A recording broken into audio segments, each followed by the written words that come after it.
Good morning दोस्तों। तो next chapter का हम रिवीजन करने वाले, इसका नाम है PGBP, profit from business and profession. चलिए बात करते हैं सबसे पहले चार्जिंग सेक्शन का। कौन कौन सा इनकम इस साइड में आपका टैक्सेबल होने वाला है। तो कौन कौन सा इनकम आपका इस साइड में टैक्सेबल होने वाला है। पहला profit and loss from any business and profession. आप कोई बिजनेस एंड प्रोफेशन कैरी करते हो, उसका आप कोई धंधा करते हो, उसका आपको प्रॉफिट एंड लॉस हो रहा है, वो आपका इस साइड में टैक्सेबल हो जाएगा। आपको नॉन कॉम्पिट फीस मिलता है, भाई बिजनेस ना कर तो मैं पैसा दूंगा, वो भी आपका इस साइड में टैक्सेबल हो जाएगा। कोई आपको प्रॉफिट होता है sale of import entitlement licence बेचने से आपको प्रॉफिट होता है, वो भी आपका इस साइड में टैक्सेबल हो जाएगा। कोई गवर्नमेंट से आपको केस असिस्टेंस मिलता है, कोई केस का आपको गवर्नमेंट से गिफ्ट मिलता है या फिर आपको पुरस्कार मिलता है, वो भी आपका इस साइड में टैक्सेबल हो जाएगा। कोई आपको रिफंड मिलता है कस्टम ड्यूटी या एक्साइज ड्यूटी का, वो भी आपका इस साइड में टैक्सेबल हो जाएगा। आपको प्रॉफिट होता है ट्रांसफर करने से। क्या ट्रांसफर करने से? ड्यूटी इंटाइटलमेंट पासबुक और ड्यूटी फ्री रिप्लेनिशमेंट सर्टिफिकेट अगर आपको ट्रांसफर करने से प्रॉफिट होता है तो आपका इस साइड में टैक्सेबल हो जाएगा। आपको कोई बेनिफिट होता है या प्रिक्विजिट मिलता है बिजनेस एंड प्रोफेशन के लिए, जैसे कि आपको एक सैमसंग के आप डीलर हैं, सैमसंग ने आपको एक फॉरेन ट्रिप दे दी कि आपने बहुत अच्छा माल बेचा है हमारा, तो आपको हम फॉरेन ट्रिप एक गिफ्ट करते हैं, तो वो भी आपका इस पीजीबीपी एड में टैक्सेबल हो जाएगा। आपको इंटरेस्ट मिलता है, सैलरी मिलता है, बोनस मिलता है, कमीशन मिलता है या रेम्यूनरेशन मिलता है as a partner from a partnership firm. आपको पार्टनरशिप फर्म से ये सब चीज़ें मिलती है, तो आपका वो इस साइड में टैक्सेबल हो जाएगा। आपको की मैन इंश्योरेंस पॉलिसी का पैसा मिलता है, वो आपका पीजीबीपी एड में टैक्सेबल हो जाएगा। मान लीजिए आपका इन्वेंट्री था, आपने क्या किया, इन्वेंट्री को कैपिटल एसेट में आपने ट्रांसफर किया है, तो जिस दिन आपने कैपिटल एसेट में इन्वेंट्री को ट्रांसफर किया है उस दिन का फेयर मार्केट वैल्यू आपका पीजीबीपी एड में टैक्सेबल हो जाएगा। अब ध्यान रखना, अगर आप रेजिडेंशियल हाउस प्रॉपर्टी को क्या करते हैं ना, अगर आप लेट आउट करते हैं, आप चाहे वो आपका बिजनेस हो चाहे ना हो, वो ऑलवेज भी हाउस प्रॉपर्टी एड में टैक्सेबल होगा। बट अगर आप कॉमर्शियल कॉम्प्लेक्स को क्या करते हैं, कॉमर्शियल या दुकानों को क्या करते हैं, आप रेंट पे भाड़े पे चाहते हैं या आपका अगर धंधा है तो वो पीजीबीपी एड में टैक्सेबल होगा। और आपका धंधा नहीं है, आपके पास एक दुकान थी आपने भाड़े पे दे दी, तो वो आपका हाउस प्रॉपर्टी एड में टैक्सेबल हो जाएगा। स्पेकुलेटिव बिजनेस की बात करते हैं। स्पेकुलेटिव बिजनेस होता है मतलब वादे का बिजनेस, मतलब इसमें एक्चुअल डिलीवरी आपका नहीं होता है, उसमें ओनली एक वादा होता है कि भाई मैं डिलीवरी कर दूंगा आपके माल की, और डिलीवरी होती भी नहीं है। जैसे कैसे? आपने बोला कि मेरे को 50 किलो हल्दी चाहिए, आपने बोला मेरे को 50 किलो हल्दी चाहिए, आपको चाहिए नहीं, आपको बस वो हल्दी का भाव बढ़ने वाला है या कम होने वाला है, आपको एक ट्रेड खेलना है। तो आपने कहा भाई मेरे को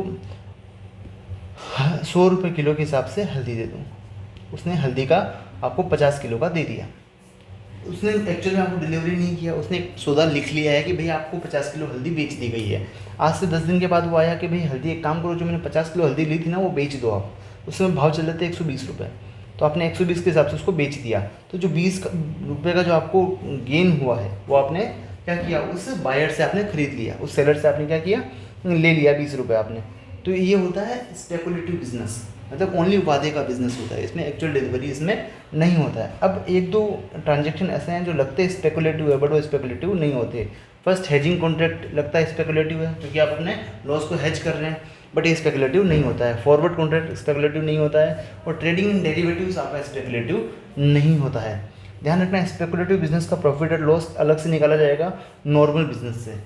अब अपन सर पीजीबीपी का इनकम कैसे निकालेंगे, सेक्शन 29 बात करता है। सबसे पहले अपन क्या करते हैं, जो अपने बुक्स बने हुए हैं, जो अपना P&L बना हुआ, अपना बैलेंस शीट बना हुआ, उस P&L में जो अपना नेट प्रॉफिट आ रहा है, P&L में जो अपना नेट प्रॉफिट आ रहा है वो अपन यहाँ ले लेंगे, उसमें ऐड कर देंगे ऐसे एक्सपेंसेस जो P&L में डेबिट तो कर दिए हैं अपन ने, बट वो अलाउड ही नहीं होते अपन को एज पर इनकम टैक्स, वो ऐड कर देंगे। तो कौन कौन से एक्सपेंस है वो हम आगे बढ़ेंगे, लिस्ट है पूरी। और ऐसे एक्सपेंस जो अपन को अलाउड होते हैं पर अपन ने P&L में क्या है उसको डेबिट नहीं कराया अभी तक, तो उसको लेस कर देंगे। इनकम ऐसी जो अपन ने अभी तक P&L में डाली ही नहीं है, उस पर टैक्स लगना चाहिए था, उसको ऐड कर देंगे। ऐसी इनकम जो P&L में डाल दी है बट उस पर टैक्स लगना ही नहीं चाहिए था, उसको लेस कर देंगे। अब जो अपना आएगा वो होगा इनकम फ्रॉम पीजीबीपी। तो ये कैसे निकालेंगे, इसके लिए बहुत बड़ी कैलकुलेशन है, ये सिर्फ सिंपल सा लगता है, ये इसके आगे बहुत सारे प्रोविजन आपको देखने पड़ेंगे, और बहुत सिंपल प्रोविजन है। अगर आपने एक बार को ध्यान से सुन लिया ना और क्वेश्चन सॉल्व कर लिए तो आपको पूरा पीजीबीपी आपके हाथ में आ जाएगा। चलिए सबसे पहले बात करते हैं rent, rate, taxes, repairs and insurance for building. आपने बिल्डिंग किराए पे ली है, उसका भाड़ा लग रहा है, उसका टैक्सेस लग रहे होंगे, उसका रिपेयर का खर्चा, उसका इंश्योरेंस का खर्चा, तो ये जो होता है ना ये आपको अलाउड होंगे या नहीं होंगे। सबसे पहले आपको दो चीज़ें देखनी है, क्या उस बिल्डिंग के मालिक हैं, अगर आप मालिक हैं और खुद ही भाड़ा ले रहे हैं तो आपको अलाउड नहीं होगा। अगर आप मालिक नहीं हैं तो आपको भाड़ा अलाउड हो जाएगा। देखो, अगर आप मालिक हैं तो आपको भाड़ा अलाउड नहीं होगा, अगर आप मालिक नहीं हैं तो आपको भाड़ा अलाउड हो जाएगा। अब ध्यान रखना, जो टैक्सेस हैं, रेट्स हैं, रेवेन्यू, रिपेयर हैं या इंश्योरेंस है, वो सब आपको अलाउड हो जाएंगे, बट ध्यान रखना रिपेयर्स में आपको ओनली रेवेन्यू रिपेयर्स अलाउड होंगे, कैपिटल रिपेयर आपको अलाउड नहीं होगा, वो आपके एसेट में ऐड हो जाएगा, वो आपके एसेट की कॉस्ट में आपका ऐड हो जाएगा। चलिए अगली बात करते हैं, repairs and insurance for plant and machinery. Repairs and insurance of plant and machinery, अपने ऊपर बड़ा बिल्डिंग का प्लांट एंड मशीनरी की बात करते हैं तो ये भी आपको अलाउड हो जाएगा। अगर आप प्लांट एंड मशीनरी के क्या है, ओनर है या नहीं, उससे कोई फर्क नहीं पड़ता, आपको सब कुछ अलाउड होगा यार। ओनली रेंट के केस में अगर ये होगा कि अगर आप प्लांट एंड मशीनरी के आप ओनर नहीं हैं, तो आपको रेंट अलाउड हो जाएगा, अगर आप ओनर हैं तो आपको रेंट अलाउड नहीं होगा। आई होप यू अंडरस्टैंड। चलिए अब मोस्ट इंपॉर्टेंट सेक्शन डेप्रिसिएशन की बात करते हैं। सर पहला क्वेश्चन ये आता है कि सर डेप्रिसिएशन क्लेम करना मैंडेटरी है या ऑप्शनल है? सबसे पहली बात है मैंडेटरी है भाई, आपको डेप्रिसिएशन क्लेम करना ही पड़ेगा। अगर आपके पास डेप्रिशिएबल एसेट है तो आपको डेप्रिसिएशन क्लेम करना ही पड़ेगा। कौन कौन सी कंडीशन को सेटिस्फाई करना पड़ेगा डेप्रिसिएशन क्लेम करने के लिए? सबसे पहली बात आपके पास एसेट होना चाहिए, एसेट होगा तभी तो आप डेप्रिसिएशन क्लेम करोगे। सेकंड, वो एसेट आपका बिजनेस में यूज़ आना चाहिए, इधर एक्टिव यूज़ आए या इधर पैसिव यूज़ आए, पर उसका यूज़ होना चाहिए। पैसिव यूज़ का मतलब होता है कीप रेडी टू यूज़, मतलब आप उसको आपने रख रखा है, जब भी ज़रूरत पड़ी आप उसको यूज़ कर सकते हैं। अगर आपने एसेट को 180 दिन से कम यूज़ किया है उस प्रीवियस ईयर में तो आपको हाफ रेट ऑफ डेप्रिसिएशन मिलेगा, मतलब जितना डेप्रिसिएशन का परसेंटेज मिलता है वो कितना मिलता है हम आगे पढ़ेंगे, पर जितना मिलता है उसका आधा ही मिलेगा। Second, but in case of hire purchase, in hire purchase के केस में क्या होता है ना कि सर डेप्रिसिएशन किसको मिलेगा? In case of hire purchase depreciation जो बायर है उसको मिलेगा या फिर जो अपने सेलर है उसको मिलेगा। हायर परचेज के केस में क्या होता है ना, पता होता है कि अपन को भाई ओनरशिप ट्रांसफ़र होने वाली है, अभी नहीं तो कभी ना कभी उसको ओनरशिप मिल जाएगी जब वो लास्ट पेमेंट करेगा, तो उसको स्टार्टिंग से उसको डेप्रिसिएशन क्लेम करने के लिए हम दे देंगे। बट अगर रेंट का मामला है तो हमको पता है इसकी ओनरशिप कभी ट्रांसफर नहीं होने वाली, तो जो ओनर होगा उसी को उसका डेप्रिसिएशन मिलेगा। चलिए अगर एसेट पार्टली यूज़ होती है और बिजनेस के लिए और पार्टली यूज़ नहीं होती तो पार्टली डेप्रिसिएशन हमको मिल जाएगा और पूरा डेप्रिसिएशन हमको नहीं मिलेगा। डेप्रिसिएशन नहीं मिलता है, किस किस केस में नहीं मिलता है? लैंड का डेप्रिसिएशन नहीं मिलता है, लाइव स्टॉक का नहीं मिलता है और गुडविल का आपको डेप्रिसिएशन कभी भी नहीं मिलता है। I hope you understand. चलिए अब जो एंटिटीज़ है जो generation and distribution of power में इंगेज्ड है, जनरेशन और डिस्ट्रीब्यूशन ऑफ पावर में इंगेज्ड है, जिनके पास ऑप्शन है कि वो WDV फॉलो कर सकते हैं चाहे तो SLM फॉलो कर सकते हैं। आपने अकाउंट्स में पढ़ा होगा ना कि 2 मेथड होते हैं डेप्रिसिएशन के, WDV और SLM। उन दोनों उनके पास ऑप्शन है, चाहे वो WDV फॉलो कर सकते हैं चाहे वो SLM फॉलो कर सकते हैं। जब अगर वो SLM फॉलो करेंगे ना उनको एडिशनल डेप्रिसिएशन नहीं मिलेगा। एडिशनल डेप्रिसिएशन क्या होता है मैं बताऊंगा, मैं आपको भी यहाँ पे अभी टर्म पढ़ने वाले हैं, बट आपको उसको एडिशनल डेप्रिसिएशन नहीं मिलेगा अगर वो SLM फॉलो करते हैं। उसको SLM लेना है या WDV लेना है उसको एक्सरसाइज करना पड़ेगा ये option before the due date of return filing, और उसने एक टाइम अगर एक्सरसाइज कर लिया ऑप्शन को तो वो उसको वापस चेंज नहीं कर सकता, ये फाइनल रहने वाला है इसके लिए।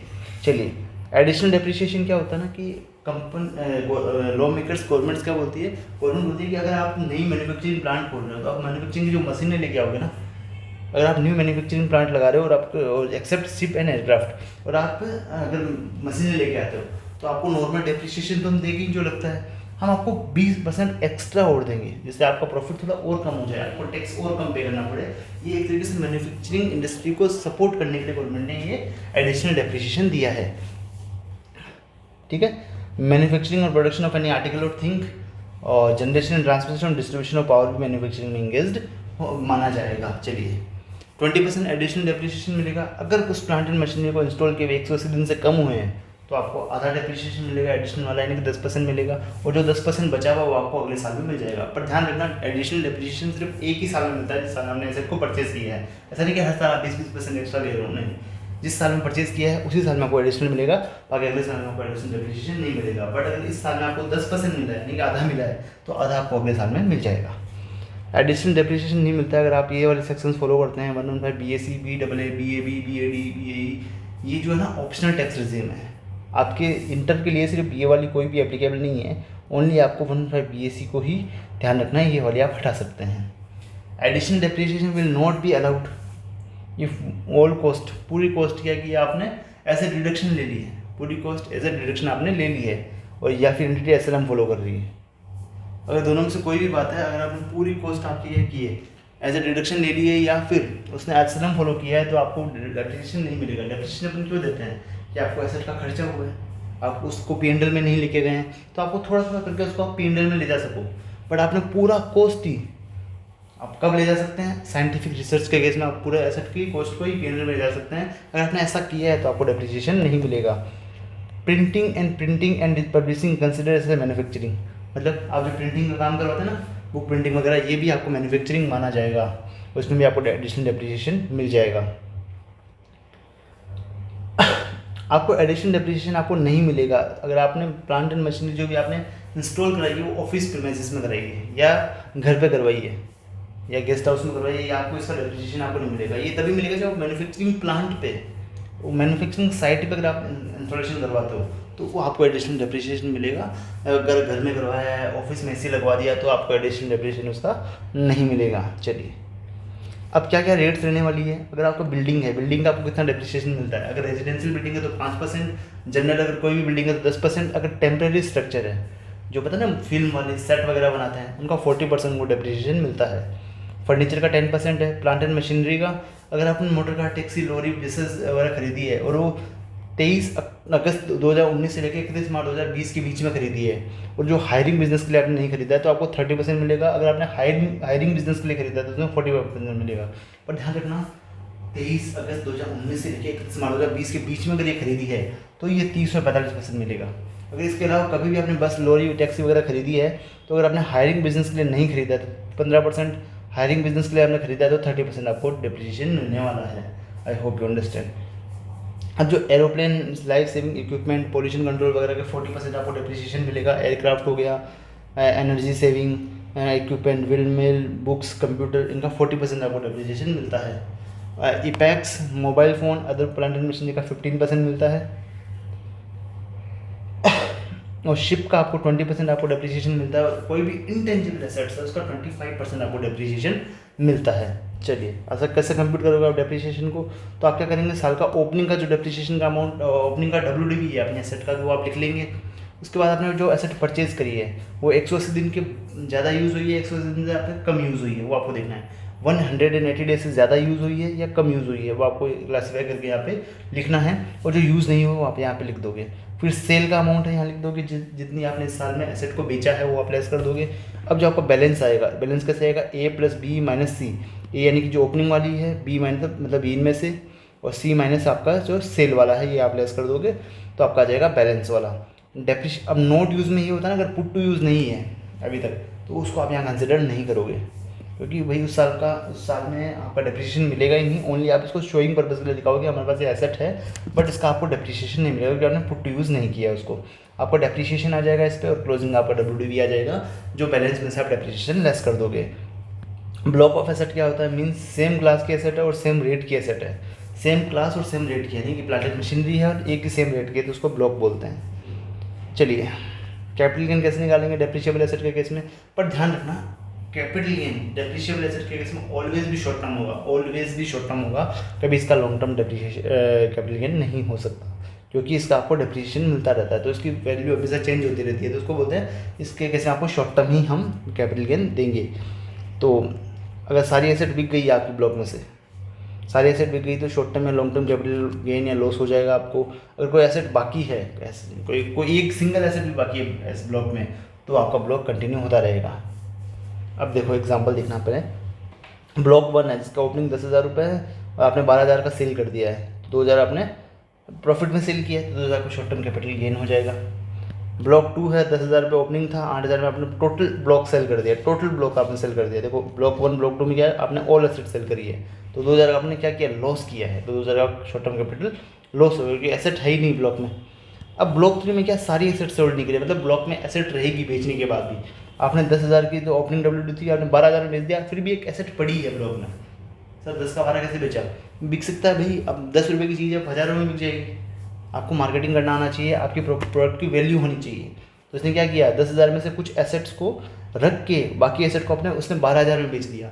अब मतलब 2,000 माइनस में चल रहा है, मामला 2,000 माइनस में चल रहा है, और ये आपका 2,000 माइनस में चलते हुए भी क्या होगा ना, सॉरी प्लस में चल रहा है ना, सेल 1 परसेंट, पर ये भी क्या होगा ना, ये ब्लॉक कंटिन्यू रहेगा। आंसर इज नहीं, ब्लॉक कंटिन्यू नहीं रहेगा। अगर आपने ब्लॉक में क्या किया है ना, मेरी बात समझना, अगर जितनी ब्लॉक की ओपनिंग डब्ल्यूडब्ल्यूई प्लस परचेज है माइनस सेल करने के बाद अगर फिगर माइनस में आता है ना, यानी कि आपको गेन हो चुका है, तो वो ब्लॉक वहीं सीज हो जाता है और उसका आपका शॉर्ट टर्म कैपिटल गेन या लॉस हो जाता है।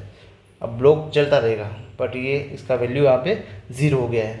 ब्लॉक 4 क्या था ना, 10,000 का ओपनिंग डब्ल्यूडब्ल्यूई था, आपने 8,000 में बेचा तो 2,000 में अपना ब्लॉक कंटिन्यू चलता रहेगा। चलिए, व्हाट इज एक्चुअल कॉस्ट?